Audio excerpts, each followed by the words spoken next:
but they just don't know. What I told you, Cutter. People seen it, but they just don't know.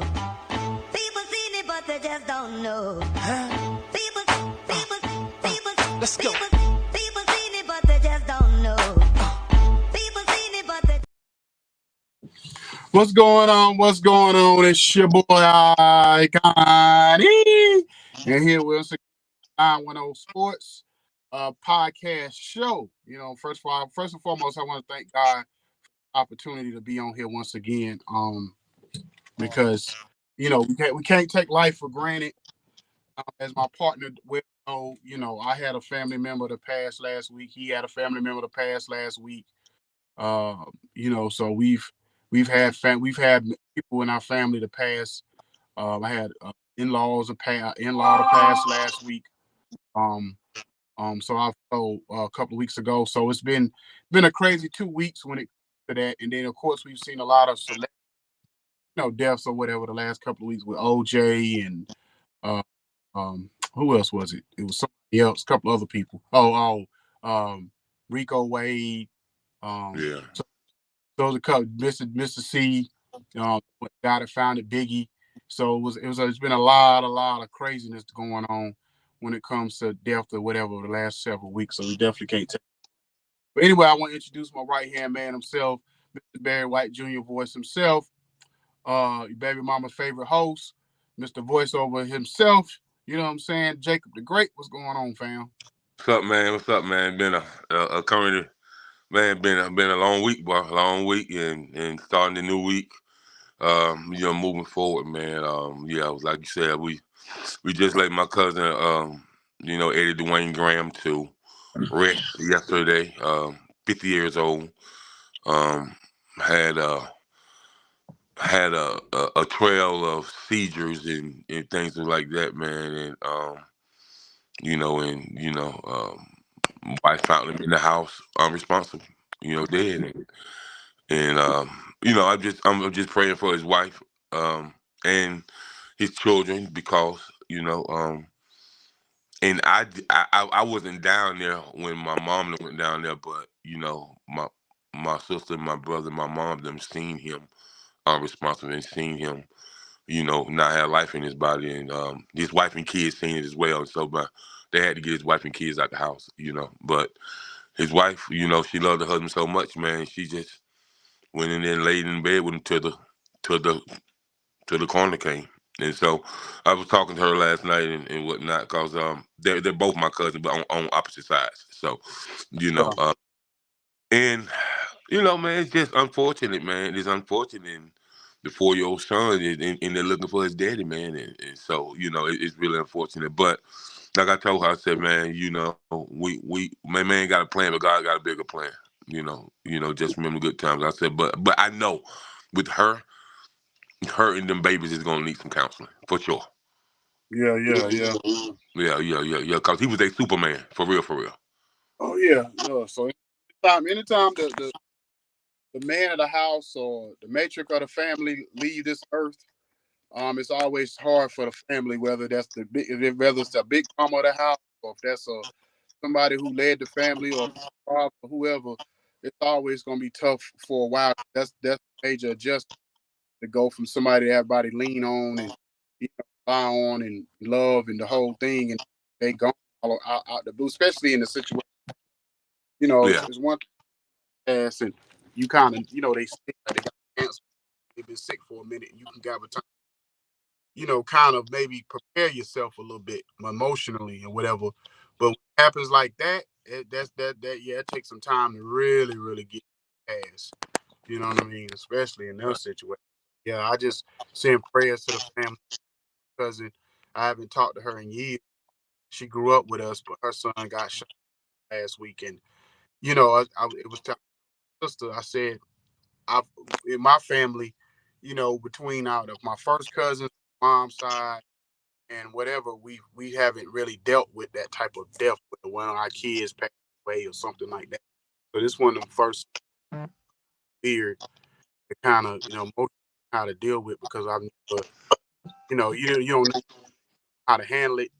You know what I'm saying? Because you never dealt with that. I've dealt with grandparents aunts and uncles and stuff that passing, but when you talk about cousins, their is passing. That's a lot. You know what I mean? That's a lot. But anyway, man. On a lighter note, I said before the show, you said, "Boy, you about to go down red, cut your beard all off." I'm like, "Yeah, man, it got shabby, like shabby, looking like Grady up in this joint, and my beard was all over. I ain't have to go to no barber shop to get it lined up or nothing. So I'm in there because I was at the truck stop at Love's truck stop, and I had to buy those Derek cut it up. And boy, you'd have thought if somebody got murdered in there, boy, it was shaving cream and soap and water everywhere. Boy, I was like, boy, I'm the fuck razors trying to, especially when you get like halfway. When I was like halfway through when I started, and the razors they not that sharp, them tight. So I'm in there like, oh shoot, I might not be able to get this off. You know what I mean? Or this thing ain't cooked off. So I'm fighting with the shaving cream, with the razor and everything, trying to make it. So I got to get it off. So, yeah, boy, you gotta get you some trimmers and some clippers to take on the road with you. Yeah, I'm gonna get some. I'm gonna get some next week or whatever when I get back towards the house. But anyway, man, I kind of want to start off because I want to talk about whole Jaden Daniels thing first. I want to talk about this NFL draft. I want to go to the draft first before we get the other stuff. I know you want to get the other stories, but I want to talk about this draft because, okay, so my favorite show, Jacob, is one of my favorite shows is Ready. Now, for people that ever watched this show, Ready to Love, stay with me now. There's a concept to this show. The point of this show is to put 10 men and 10 women in a house, well, not necessarily a house together, but around, mingling and interacting and getting to know each other. The whole strategy of it is you want to stay engaged with enough women so you don't get voted off the show. So what happens is a lot of times a woman or a man will get locked in with one woman or one man, and they don't engage enough with the other men or the other women, and they end up getting voted off the show because there's chemistry between them and the other people in the house. Now, where it gets tricky is when it gets down, it's like a 10-week show. When it gets down to about week 8, week 9, the woman or the man want that the person they really locked in to choose them. And sometimes the man or the woman waits all the way to the last second to choose, and it gets a little bit, hairy. It gets a little bit tense and all this other stuff, or whatever the case may be. Like the last season, the guy he had 4 or 5 connections, and he ended up walking away with nobody in the end. You know what I'm saying? But it's just because he couldn't decide, and the people the one he decided didn't want him, and the one that wanted him, he decided he didn't want to be with her. So the thing about this whole thing is, so with this whole Jaden Daniels thing and the Washington Commanders, which is my team, is that it's been stories that I guess, okay, this last week, what they did was they brought in Jaden Daniels, they brought in Drake May, they brought in, I think, Bo Nix, and they brought in, I think, Michael Penix. And then they brought in maybe like 8 or 9 other potential draftees or whatever, people that could be drafted. And they took them to Top Golf. Now, if you ever been to Top Golf is kind of like a golf version of like Dave and Buster's, or whatever, something like that. So basically, they took them out there, and I guess wanted the network, the mingle with each other and everything else. Now, it was a report that Jaden Daniels, which is potentially going to be the second overall pick in the draft, his agent like this. His agent didn't like the fact that I guess they basically his agent Jaden Daniels is basically like Washington need to make a decision and quit, like, basically need to make a decision and quit like waffling or whatever.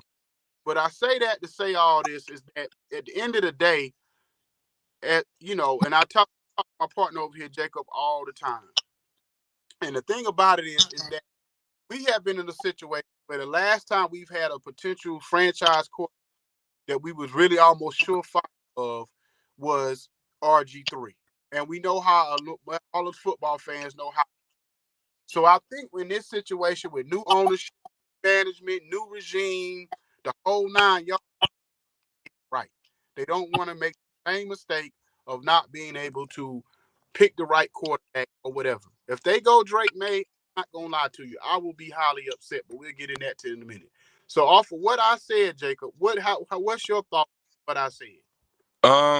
Well, Daniels is the best fit, but they was talking about what if y'all trade Daniels to somebody, and because you know how they had Michael Penix out of the top quarterbacks. The scouting report said he's worked his way back up to where he can potentially go at least number 10. You know what I Who, mean? who is this? Penix. Penny. Okay. Yeah, so I said to myself, man, what if it what if what if they they get Daniels, but it's a trade and they end up with Penix? I was like, man, that'll be interesting. You know, but as far as franchise quarterbacks, yeah, I think not, but I just be wanting to know, man, with a lot of these situations, when it comes to developing a quarterback, like when it comes to like Washington, when it comes to like the Bears, when it comes to certain teams, man, who is the quarterback coach? You know what I mean? Like who is the quarterback coach developing these players, man? Because it makes no sense that fans from Chicago say that we never had a good quarterback develop. We've never had a great quarterback coach. And I just want to say, when it comes to Jaden Daniels, who is y'all quarterback coach? And yes, he's a good fit. He's mobile. He can throw the ball. He can see the field good, and he'll take off on you and burn you for 40, 50 yards at the time, any given time. So yes, it is a good fit for y'all. You know what I mean? A very good fit. And that's a good question because I have to look that up because we have many coaches at one time back to back that I can't remember off the top of my head who the quarterback coach is. Because of course our head coach is more of a defensive minded coach. Cliff Kingsbury, I guess you would say he's not necessarily the quarterback coach, but he has known to be around and help develop certain quarterbacks like Kyler Murray and Caleb Williams, and so he can kind of to a certain degree. Um, but I'm not sure who the actual quarterback coach is. But my thinking, because my thinking is this: let's just say we decide to go Drake May. We decide to go Drake May. To me, I just felt like we should have kept Sam Howell. Now, some people think Drake May is better than Sam, way better than Sam Howell. I don't see it because if you look at their numbers and you look at their college numbers and you look at how their style of play, it's kind of almost dang near the same. It's almost looking at the same quarterback to me. So if we were going, if by the way, Howell and develop him here, Nah. and if he had a better offensive line and he got weapons around him to see how he played in that third year. Well, really his second year playing on the field, but his third year all together. Now, Uh, I'm gonna say this, man. In defense of Sam Howell, you know, I'm an ACC head, so I watch all ACC quarterbacks more than I watch I watch all college quarterbacks, but I watch particularly ACC quarterback because Clemson is in ACC. This is what I'm gonna say about Sam Howell, man. As I look how Dan Quinn has came in there and he's worked with the offensive lineman coach. He's worked with the offensive coordinator. You know, he's worked with the secondary coach. He's worked with every coach on what they really need. Now versus y'all ex coach, there was no communication on the coaching staff, yeah. and you can tell there was no communication on the offensive line coaching staff, and you can tell that he a quarterback that throw for 5,000 yards, but was sacked the most and throw the most interceptions. It's pretty horrible, but you can still throw for 5,000 yards. That's crazy to me. So I'm gonna say, if you give Sam Howell this offensive line that y'all have just beefed up on for this new coming season, it'll be a different type of Sam Howell. So, and now he's with Seattle. I don't think Gino gonna have his job for long. I don't think so. Well, I think one because with Gino's situation, let me address the whole Sam Howell thing. One, to a certain degree, I kind of like my thing is this. Like I've been telling you the whole time. If depending on who we went with, make a big decision on whether or not we should have kept Sam Howell. Now, if we would have kept Drake May, and we get Drake May, then I'm like, went through all this for nothing. Now, you know how I feel about Michael Penix. If we happen to let's say we happen to trade down and get other more picks and got a Michael Penix, would be mad about that? No, I will take Michael Penix yesterday. Out of all the these only three quarterbacks that I feel like I'm sure of, even though it's questions about all of them, but the only three quarterbacks to me that I'm sure of is, of course, Caleb Williams, Jaden Daniels, and Michael Penix. The But other see, so here's I the have thing, Icon. When we talked earlier during the season, or at the end of the college season when they was going to the playoffs, you wasn't sure of Jaden Daniels. no, I wasn't. I did my own research though. What I did, I said, okay, we look like we're not gonna get Caleb Williams. So I'm like, and they kept hurting. I was like, okay, Jaden Daniels won the Heisman, whatever. Then I started doing my research and I thought about it. He played in the toughest conference in America.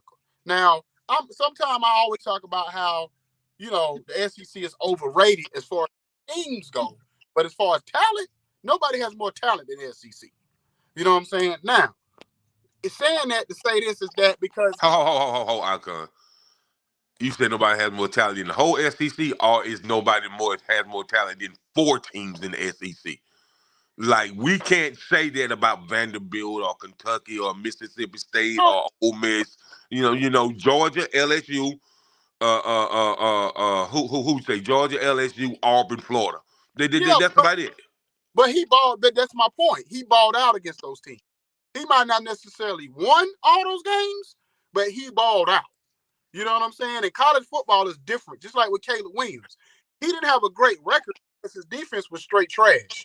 Like, you can't give up 40, 50 points a game and expect your quarterback to go out and give up 40, 50 every game either. But That's just the conference he in is straight trash. So I ain't sold on Caleb Williams. You know what I mean? He's in a trash conference. That well, conference is conference is that a little bit better. You got to get the conference was decent this past year. They wasn't trash this past year, not the whole conference. like Normally they, but I don't know. I come, man. I just know that he's exceptional talent, man. But I think mentally Jaden Daniels is put together better than him. Jaden I think I the kind reason. of leaned that way too. I started leaning that way because I was like, well, dang, Jaden Daniels balled out against Alabama. He balled out against, I think I'm not sure he played Georgia this year, but he balled out against some top notch teams. They didn't necessarily win all those games, but he balled out. And I'm like, for you to go, I don't care who you playing. Especially if you're playing top notch competition and you throw 50 touchdowns to like 3 or 4 interceptions, that tells me one thing. It tells me one thing more than anything. It tells me you don't turn the ball over. And what alarmed me about Drake May turned the ball over at an alarming rate this past year. No, he didn't have the same talent around him that he did the year before that, but a lot of times you turn the ball over decision making. That's why I never liked Jameis Winston because their decision making is not their IQ when it comes to making decisions with their football is not that high. So to me, that's my biggest alarm because I'm like, if you turn the ball in college football over at alarming rate, what you doing in the NFL when they got all kind of disguises and schemes and you talking about top-notch safeties and corners that know how to manipulate the game or whatever that's gonna make you turn the ball over? Like, no, it's a whole different ball game. So I'm like, that's why I'm not really sold at all on Drake May. I really because at least he's more accurate and to me, I just feel like he's just a better overall quarterback than Drake May. You You know know, what you know, and I'm gonna say this, man, because both of me and you are both spiritual, man. So we gonna go back to CJ Scribe. He's like, well, Ohio State don't produce good quarterbacks, and I said, man, this man said that at his draft day, and that he was getting drafted. He said, man,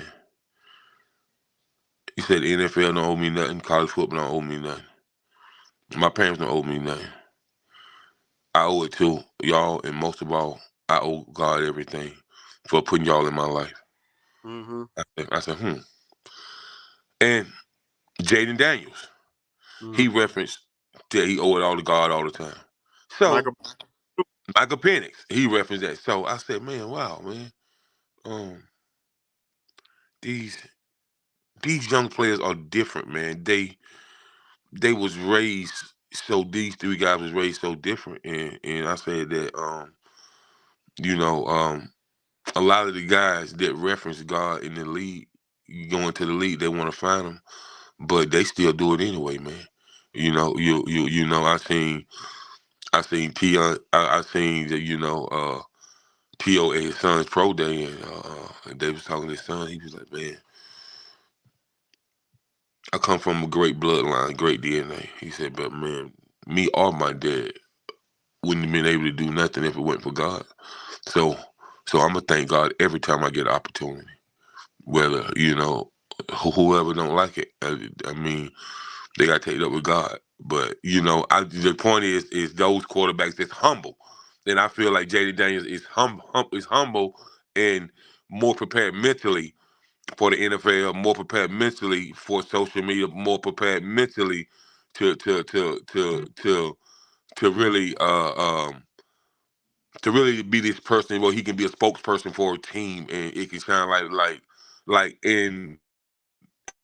and I feel like a lot of times that Dak is more prepared mentally than a lot of other quarterbacks, but Dallas don't protect him. They don't protect him as their brand or as their general. You know what I mean? So I feel like it could be a situation where um Kyler Murray might go to the Minnesota, and one of those guys like Drake May or Bo Nix or JJ or Michael Penix or somebody like that might end up in Minnesota because Minnesota want a fresh start where they can build a franchise quarterback.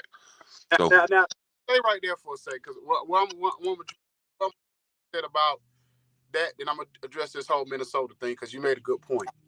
So, first of all, Michael Penix. The one thing I like about Michael Penix is that, and a lot of people may not like it or not, but after almost every big game, you see after the game crying, bawling like a baby because of all he had to go through to endure to get to that point, injuries and to be on a spot in the ball those big games, especially against play against Oregon. You know what I'm saying, or whatever. And with those big moments that he was on television, he knew it was big moments to show up and show out, and he showed up and showed out, and they won those games. And so that let me know he cares. When you cry like that on the field, like that after a game, that let me know if nothing else. You call it what you want to call it, you care. So that right, means NFL, he gonna work hard to be the best. Now, you made a point about Minnesota and about that. And the thing about it is Kirk Cousins. We all know Kirk Cousins is not one of the best quarterbacks. If you rated Kirk Cousins, Kirk Cousins will probably fall around 12, between 12 and 15 as far as one of the best quarterbacks in the league, or as far as quarterback rating. But one thing Minnesota always protected him. They always lifted him up. No matter if they won or lost, they lifted him up. And that go a long way with a quarterback. With uh-huh, Dallas, always Dak didn't do this and Dak didn't do that, and he's such trash and blah blah blah. So a big reason why Kirk Cousins kept getting bags is because he was never trashed for bad games, or he was never like demoralized by his own teammates, or not supported by his ownership or his coaches. He was always lifted up.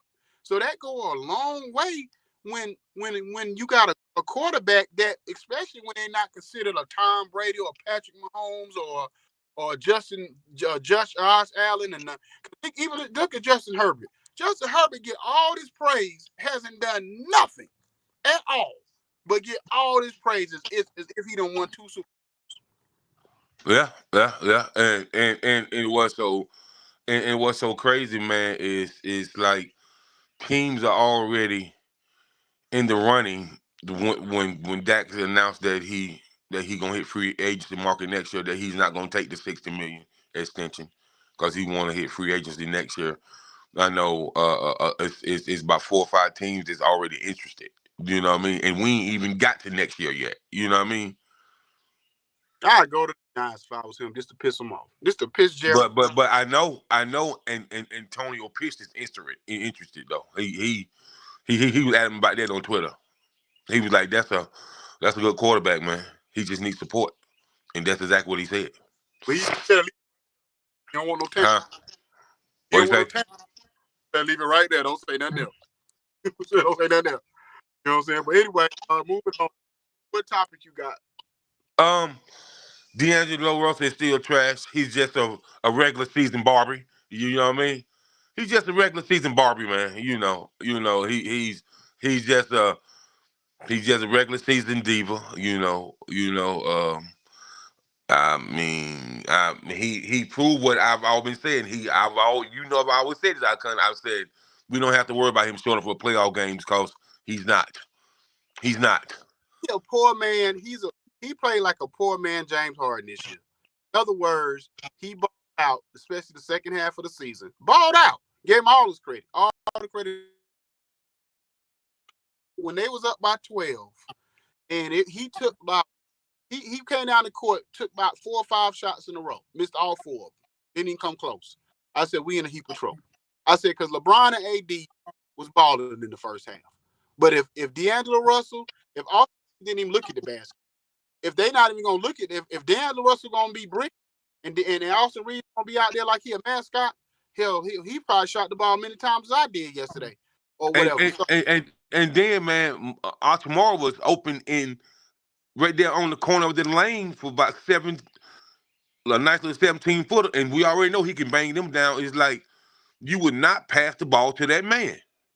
yeah, and if he get high, he want to get high. It changes the dynamics of the game because now if you got an AD and you get a LeBron, and then all of a sudden you get a Rui going too, man. But like especially when D'Angelo Russell did that yesterday. Now maybe game 2 he'll play better. I don't know. I'm Who is the not. backup point guard, Icon? Who is the backup point guard?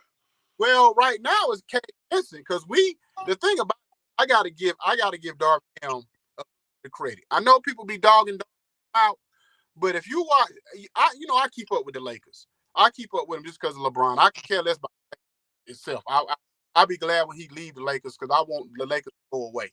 But I'm just saying, as far as LeBron, whatever. So the Lakers have had a lot of injuries, a lot.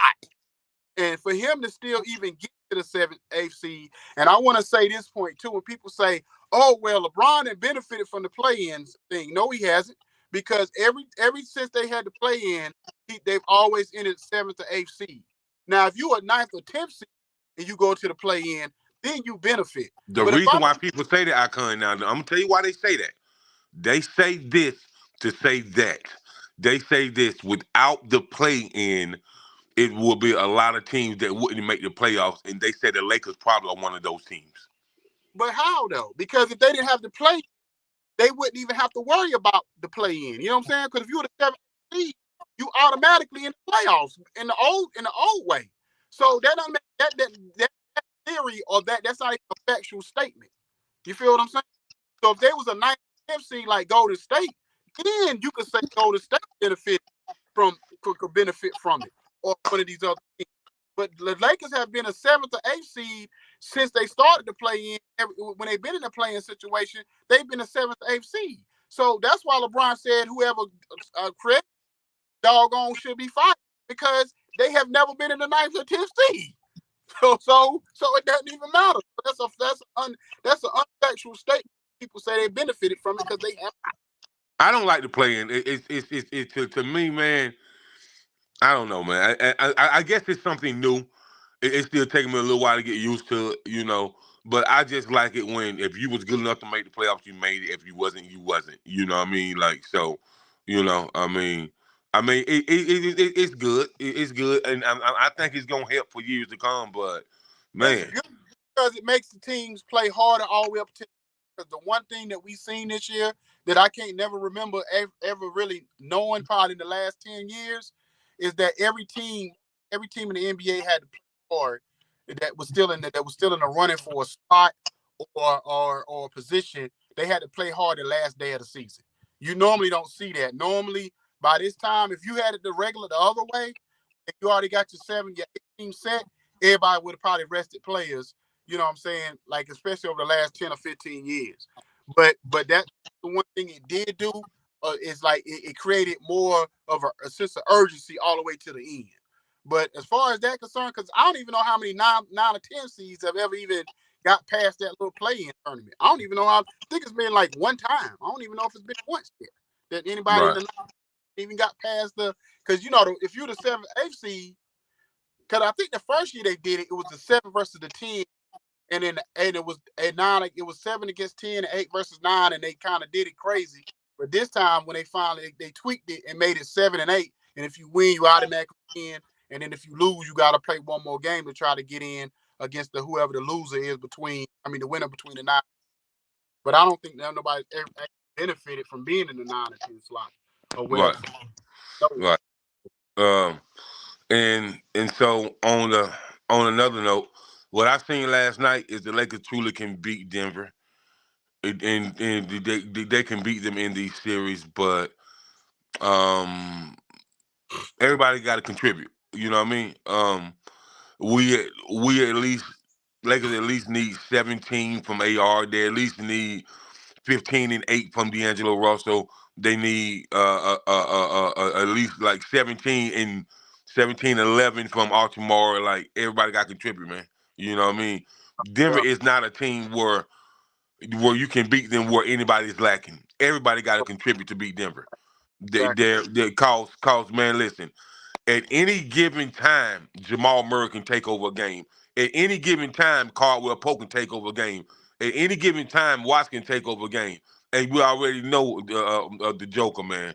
You know what I'm saying? So and then not even players coming off the bench, bro. Like that's gonna give them those little 7 or 8 points where they need them when those players are kind of got a down spiral moment and they trying to pick themselves back up. You know, so they got those role players that can give you 8, 9, 10, 11 points a game. You know what I mean? You know, which that reminds me, of the type of role players that you seen back in the day from maybe the Bulls or Detroit Pistons or the Boston Celtics, man, or even the Houston Rockets, man, because you know when you talk about people like Mario Ellie, people have no idea, but a lot of times when they go back and watch, they was like, oh man, he used to come off the bench and light it up. Yeah, he did. Yeah, yeah. You know what I'm saying? So their bench play is to me, their bench play is why they won that championship in Denver. Because The, the, the, the Christian Brown last year, those players really, really, really made a difference in that impactful players. impactful play. Like yesterday, I was watching the Minnesota series, and you know me because I know you, and I know my brother Jason. Y'all looking at Ant-Man to be the next face of the NBA. And I've been telling you all year, I got to see it. I got to see it in the playoffs. I don't care about regular season. I got to see it in the playoffs. And yesterday, that young man showed out. Now, when you were talking about role players, in the first half when it was tight, it was a guy named Jaden Daniels or Jaden McDaniels. And Yeah, he was Jake McDaniel. Yeah, that's him. Yeah. Yeah, he was locking up. He was locking up on Kevin Durant, and he was making big plays. Him and what's the other guy? Nicole, I think it's Nicole Alexander or something like that. Mm-hmm. He was threes in the first half, and I do want to see a little bit more from Cat or whether Rudy was doing his thing a little bit. I Trash, want a bit more from Cat, trash, but trash. but Anthony Edwards in that third quarter, I think it was the third quarter or the end of I think it was maybe about his second going into the third, he straight took off. I'm talking about he was giving Kevin Durant, he was talking trash to him because Anthony Edwards like talk anyway. So he was talking trash to Kevin Durant and everything. And Devin Booker had one of those terrible games where I don't know. That's why I've Cry been baby. hearing Cry, if cry, cry baby. He need to be one of Beyonce dancers. He a cry baby. and sometimes he can be inconsistent. Like he can give you, of course, everybody know Devin can go for 40, 50 any given night. But Right. I don't go for 10 or 11. If you're a superstar in the playoffs, you can't never go for 10, 11 points in a playoff game. Like, I could see, even if you're having a bad first half, you got to figure out a way to get that. Like, one thing I always credit Michael Jordan for more than anybody else, I don't know who it is. If Michael Jordan was having a bad first half, he could be having a bad, he could be 2 for 15. But that fourth quarter, he gonna figure out how to get them points. You know what I'm saying? He might only end up with 20, 25 points that game because if he having a bad shooting night, but them 15 to 20 he getting that fourth quarter gonna be so impact, they gonna win that game. You know Yeah, what I'm saying? yeah, And yeah. if you're a superstar, you gotta figure it out. If your jump shot not falling and you get to the basket and create shots like, because Devin Booker goes to the foul line a lot to be a guard. So you better figure it out. Go to the basketball, drive, do whatever you got to do.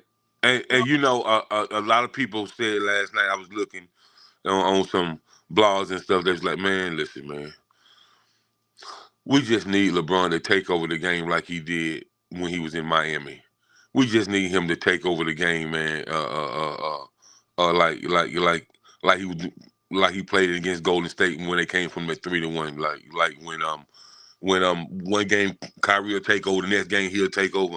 He said, man, they said we just need him and AD to do that. You know what I mean? They said that they feel like that's the way that they're going to win. The only way they're going to win.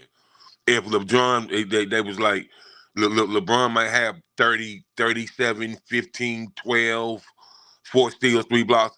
AD might have 45 and 25. I said, man, but realistically, you can ask somebody to do that every night. They're going to be And burnt out. 40-year-old man. Like think about this, Jacob. Remember the year that the Lakers, when he was with Cleveland, and they lost to Golden State the first year when Kevin Love and Kyrie Irving. Right. Ron was dang Superman. He played so great that series. They was actually considering giving him the MVP, even though they lost the series. That's how good he played. Right.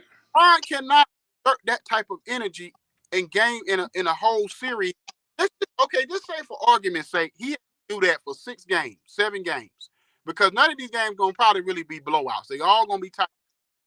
What you think he got to, man, listen, from what I seen last night, in order for them to beat them, man, in the whole series, man, LeBron got to have 37, 38, 10 and 10, 5 blocks, 4 steals, and he got to shoot at least 41% from the field. But I heard somebody say earlier, I forgot who it was. They said in order for Kirk, it might have been Stephen A. or somebody. They said in order for the Lakers to win this series, D'Angelo Russell or like an Austin Reeves or somebody gonna have to win them at least one of these games. Like, but you can't. One of the other players, that third scorer, D'Angelo Russell, Austin Reeves gonna have a game where they gonna have to win. They gonna have to be the one. Let's say that in New Orleans. That was a D'Angelo Russell type game and Austin Reeves type ending for win that game. That wasn't really LeBron. That was the D'Angelo Russell and Austin Reeves. So just like that was Michael Porter. That wasn't your Joker. That wasn't Murray. So somebody else gonna have to step up and have a type of game where they can But the thing about Porter, man, Porter is sneaky. Porter will start off real late, but 2 minutes before halftime, he'll get off, and then that third and fourth quarter, he come out of nowhere. Mm-hmm. You know, he ain't he that person. I'm gonna go off Joker and I'm gonna go off Murray, but when they lacking, I'm gonna pop out there so we all can look good. That's his. Think about this, Jacob. Last finals, I think it was they almost end up giving that series away to Miami because Michael Porter had a bad like last 2-3 games of that. He didn't really have a good NBA finals, so they had to lean heavily on Bruce Brown and Christian Brown plays or whatever. But they can't really count on whatever reason Michael Porter was having a bad finals, so they couldn't really. So he's the key. He's the X factor. Michael Porter's the X factor for them to go all the way to the. Forget this series. For them to get all the way to the finals, Michael Porter gonna have to show up and show out. You know what I'm saying? More often than he don't, and that's just like D'Angelo Russell. The Lakers, in order for the Lakers to even come close to winning this series, D'Angelo Russell gonna have to give him a 20, 25 point night at some point. Man, let me tell you something, man. The way I'm gonna tell you why I think the Lakers made a mistake at. You know, we can't cry with spilled milk, but me, if it was me myself, and if I was the GM for the Lakers, I would have never got rid of Caldwell Pope. I'm gonna tell you that now, ever. No, me neither. I think they would just the problem with the Lakers, they always trying to go for the flashy move. They can always say, well, LeBron asked for this, LeBron that. Y'all the owners. Y'all can put y'all foot down and be like, nah, we gonna keep this person, we gonna keep that person, we gonna do this or whatever. Just like with y'all, for whatever reason, you don't want to get rid of Austin Reeves, you know what I mean, or whatever. But you got, but and he ain't getting nothing. You know what I'm saying? All year long, he give you flashes, but y'all act like he doggone the second coming of doggone Steve Nash or John Stockton or somebody. No, he ain't really nowhere near that man. And I know for a fact that I was listening to John Wall, man. He said, man, really, man, I remember when LeBron wanted to have Porzingis out there in LA. You know what I mean? He was like, LeBron really liked his game. You know what I mean? So I was like, and I was thinking, man, they had Porzingis out in LA. Whew. Yeah. If he Yeah. don't get hurt, if he don't get hurt, I'll put it like that. You only need him for the playoffs, because you think about it is AD could rest more if you had a Porzingis, because they similar same thing. The only thing different is AD bet on the defensive end. So What's crazy? Cause me and my brother was discussing this, man, the other day, and he said, man, if they were smart, man, they would have kept three people. They would have kept Rondo, and they would have kept Dwight Howard and JaVale McGee. He said, if you notice, man, that you got so much more from AD, and he wasn't tired. He said, but now AD be so tired because how much he give you on offense, then I think has to even play even more harder on defense, man. You know, because they coming at him because he the one down there on the box. You know because what I Jack mean? Woods ain't gave you nothing, and that's another. They might have to go deep into the bench, because Christian Woods can score a little bit, so they might have to go a little bit deep in the bench just to see if they get a little bit more scoring. D'Angelo and Austin Reeves ain't gonna give you nothing. But like I told you the other day, if I was them, I would have checked in on DeMarcus Cousins. Because if nothing else, DeMarcus Cousins, you look at DeMarcus Cousins, his body wise, he's about as big. He's just as big as Yoke. He could have gave you 10 minutes a game just playing against Yoke. You know what I'm Right. saying? It kind of him just a little bit. Man, but I would never got rid of JaVale McGee and Dwight Howard, bro, because that kind of remind you of how you know you could have had that rotation like the Bulls did back in the day. You know, where they had Cartwright, Luke Longley, Will Purdue. They always throw big bodies at you. You know what I mean? And Yeah. see, that's some teams got to do now.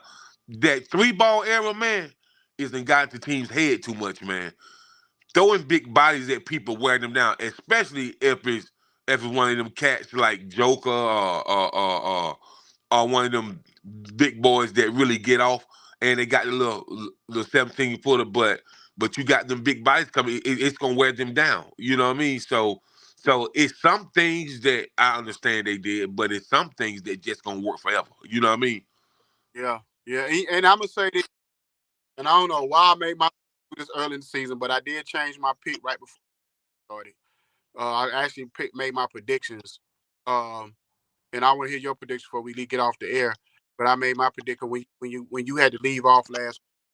I made my predictions of I see Boston and Denver in the finals or whatever. Right now, I still got winning it, because I just don't trust Tatum and Brown in huge moments yet.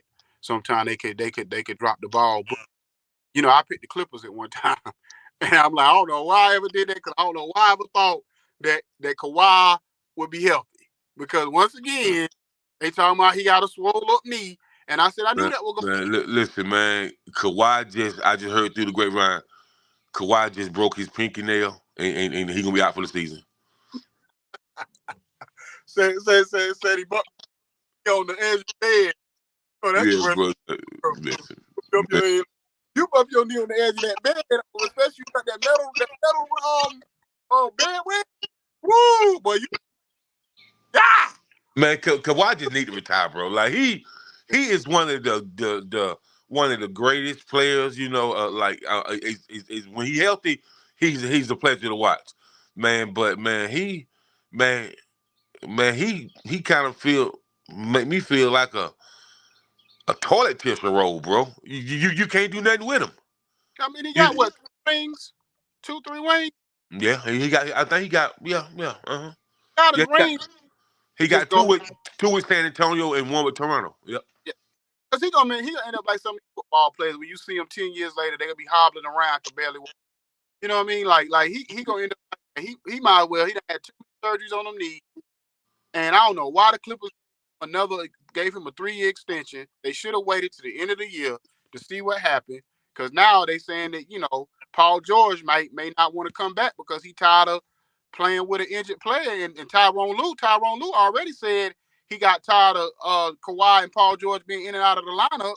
So I think Tyronn Lue might end up leaving.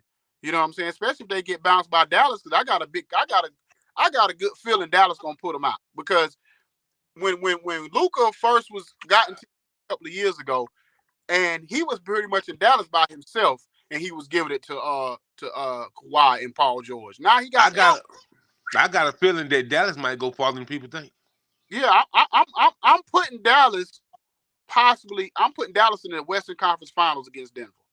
If That's if if if anybody would surprise Denver and beat them, it would definitely be Dallas.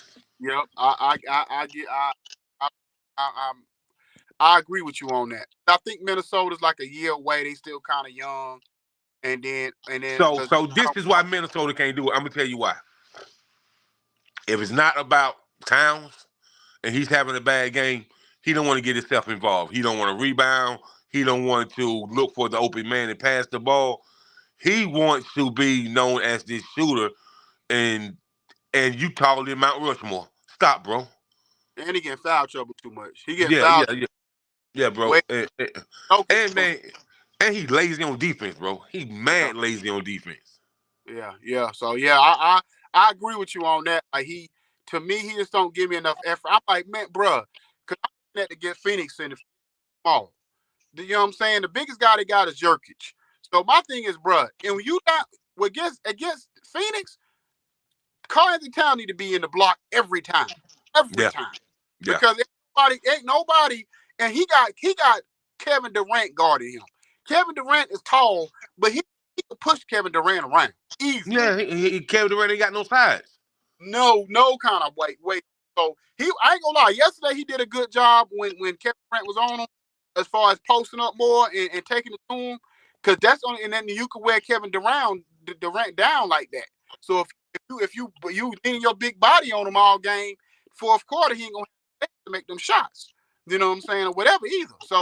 But Really, anyway, really, Phoenix is the GM at Phoenix is disappointing. There's no way that you should have traded um Chris Paul. All you shouldn't have traded the center to Indiana, man. It's like y'all had a format there. Y'all like, bro. Y'all had a few injured players, man, but y'all had a format that was working, bro. Like y'all was top 3 teams in the NBA. Ain't no way you should have traded. Like you don't even have a floor general right now. Chris is it Paul made, James huh? Jones? Is it still James Jones? Yeah, but Chris Paul made that team run, man. Like y'all don't, man. Please, man. Like I'm yeah. saying is the James Jones. You talking about the player James Jones that used to play ball? Yeah, because you Yeah, remember he. yeah, yeah, yeah, Yeah, yeah. yeah, because Yeah, that You talking about James Jones? James Jones looked like Simba from the Lion King, right? Yeah, he the one. Because they didn't need Bradley Beal. You know what I'm saying? Like, No, no. okay, Grayson Allen a good pickup. He play hard. He can shots. I think he's #1 in the NBA this year and 3-point percentage at 46%, which is ridiculous to have a 46% 3-point shooting percentage. But he got hurt yesterday, so I'm not sure what his status is going to be for game 2 because he sprained his ankle. So he had to leave kind of like in the third quarter, so he might not play next. I'm not sure. Or what, but I just feel like they didn't need Bradley. Bradley Beal No. is just like, okay, yeah, you get another score, but okay, y'all didn't really need that. Y'all needed some girth. Y'all needed some big bodies to throw in the playoff series. Y'all didn't need another guy that can do the same thing that Devin Booker can do. You know what I Like man, who they really needed was somebody like a Brook Lopez. For real, for real. mean? Exactly. They needed a big body. Like they didn't need another superstar type player. Like I don't, cause like this thing with Kevin Durant, like he got this thing where he got to have all these shooters. First, why you want a bunch of scorers around you? You know what I'm saying? At least with LeBron will get he'll get players around him to everybody do something different. Like he had Chris Bosh, he had he had Wade, then he had Kevin Love, he had Kyrie Irving. Kyrie Irving was a scorer. Kevin Love was gonna be the rebounder. He was gonna do a little bit something else, whatever. You know what I'm saying? Dog, Kevin Durant want everybody to do the same thing he do. Like Man, that. How you and think then that work? what's so crazy, I just was figuring out who would go in with Phoenix and just give them some depth down low, or some block presence, defense rebound, offensive rebound. None other than Mando Baycott from North Carolina. Yeah, Yeah, yeah. yep. I So, thought, so I hear people talk about that down low presence ain't needed no more. That's a okay, lie. okay. That's a lie, big bet. Because I can tell you what, I, And I, I can I can tell you what. Ask ask ask these people about their down low presence. That's why Orlando Magic came from out of nowhere, bro. Down low presence, bro. Man, mm-hmm. how them boys from even like Cleveland, them boys rebound the ball, man. Yep. That's what I said. Hey, well, ask these teams about when they have to guard Yoke and they got to guard Embiid if you need down low presence. Okay. But anyway, do our drop, and then we're gonna get into this last story about Catlin Clark, and then do our drops. I ain't gonna lie, last week I tried to do the drop, I missed it all. All right, man. So now you're tapping in with the 901 Sports Network, hosted by Icon E and yours truly, King Jacob.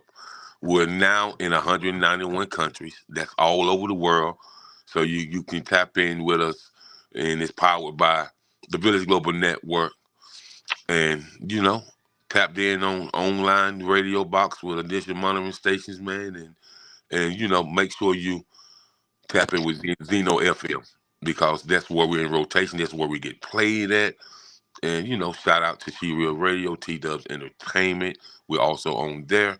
And, now on Sports Network, the home of the youth generational talent that's going to be the future stars of tomorrow.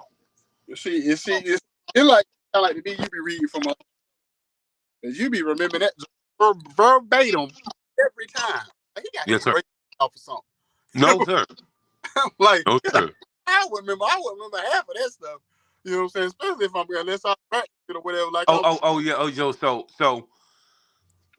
I'm gonna just go up and make this announcement. People don't know, but I will be reporting the world news for the Village Global Network once a week. And, okay. and Kimmy said she needed that on the platform. So, I told her, I would definitely do it. And because I'm always reading the news and stuff like that. Like I tell people all the time, when I was growing up, my dad made sure all of us sat down and watched the news together. You know what I mean? He said, because what's going on in the world going to affect you, so you need to know what's going on in the news. And, I be trying to tell my younger cousins that, and they be looking at me like I'm speaking French. Yeah. Okay, that's what's up. I got to tune in to that and hear that because that's big right there. That's big. So yeah, so let's get into this last story of the day, man. It's Catlin Clark shoe deal, and basically, I'm gonna say this: you got your greats, you got your Maya Moores, you got your Cheryl Swoops, you got your Donna Taurasi's, you got what I mean. You got a lot of Lisa Leslie's. You got a lot of great players that came through the WNBA, and a lot of people get mad because Catlin Clark was the first one to get a shoe deal, and everybody want to look at it color. And I'm always like, it's not always about race. It's about impact, and it's about think about it like this.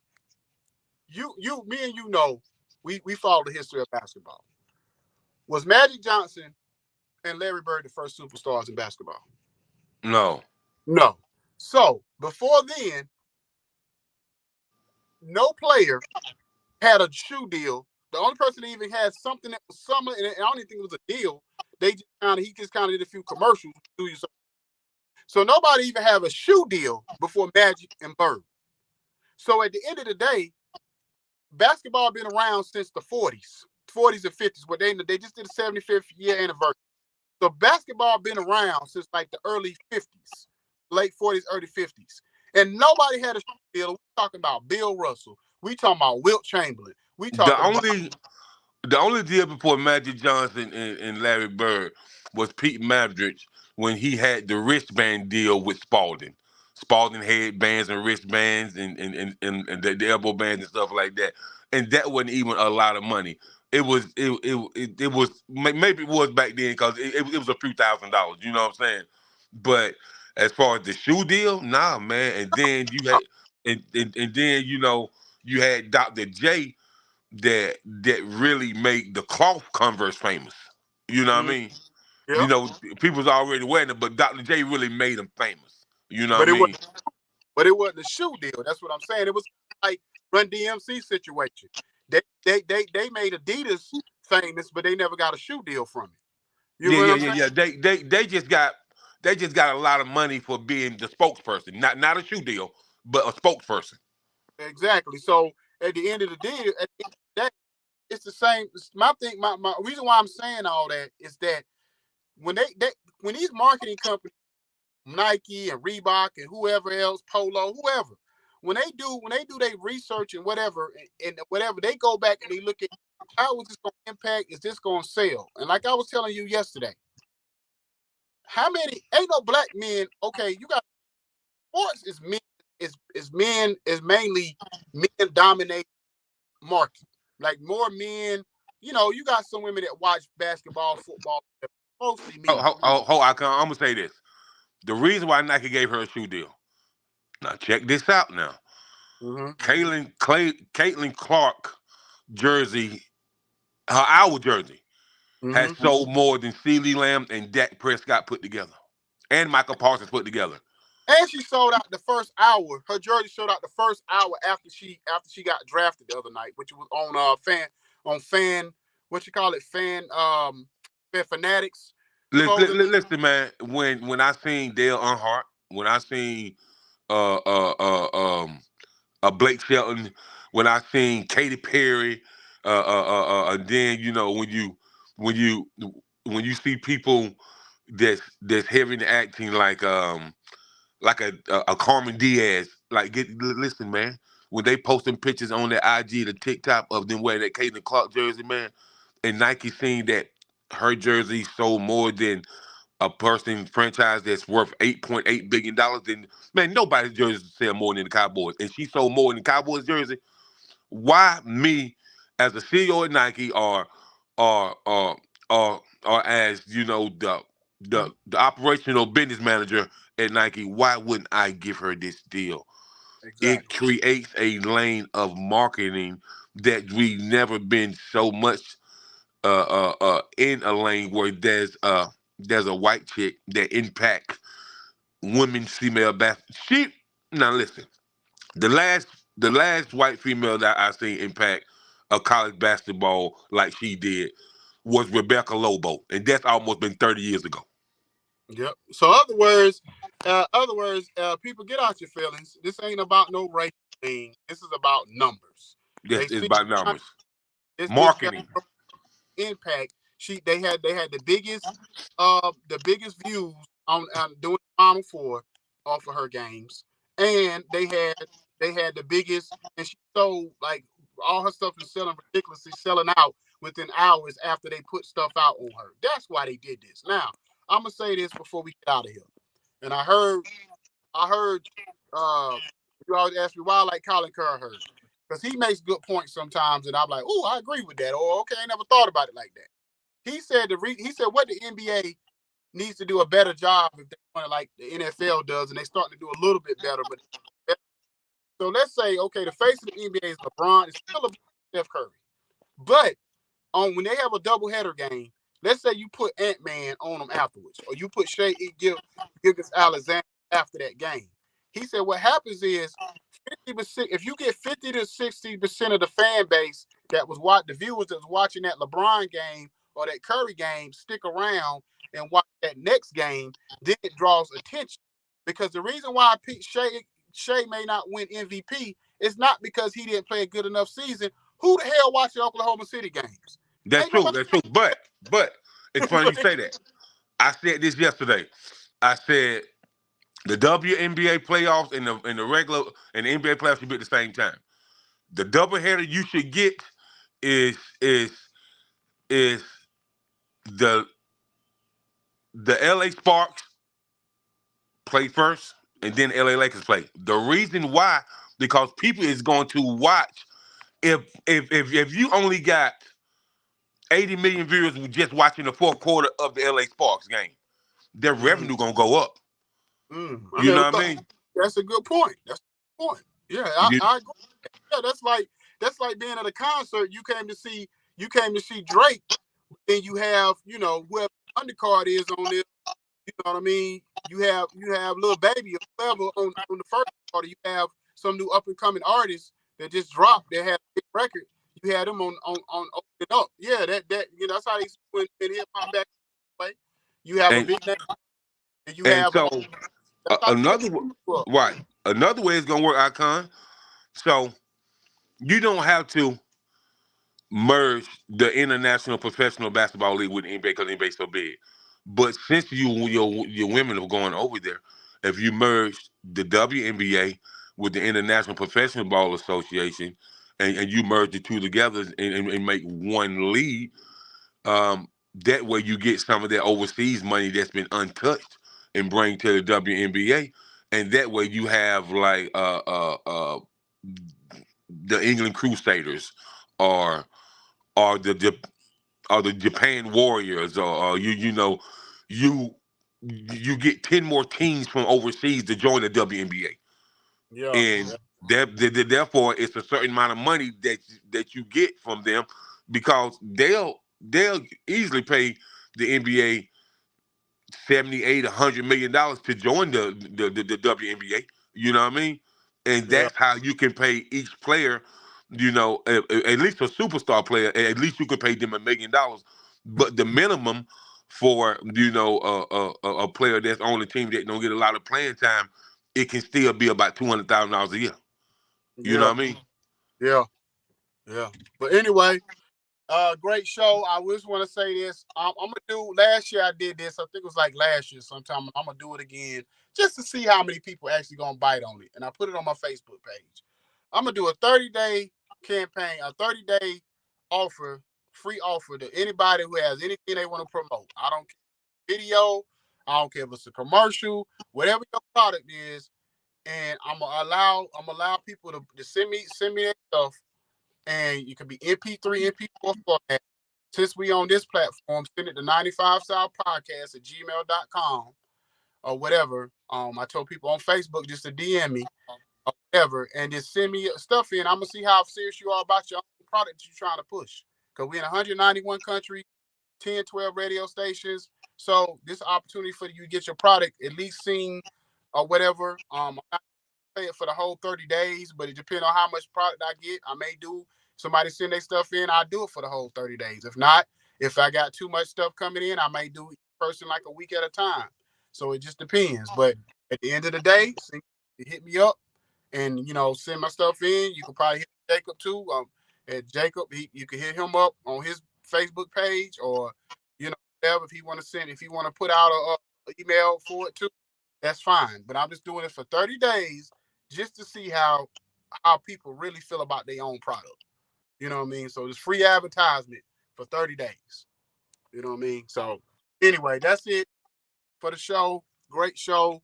We'll be back next week with 95 South Podcast, or whatever, and 91 on both shows next week. And everybody just have a blessed, wonderful weekend.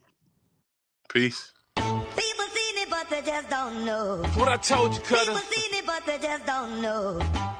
People seen it, but they just don't know. Huh? People, Let's go. people.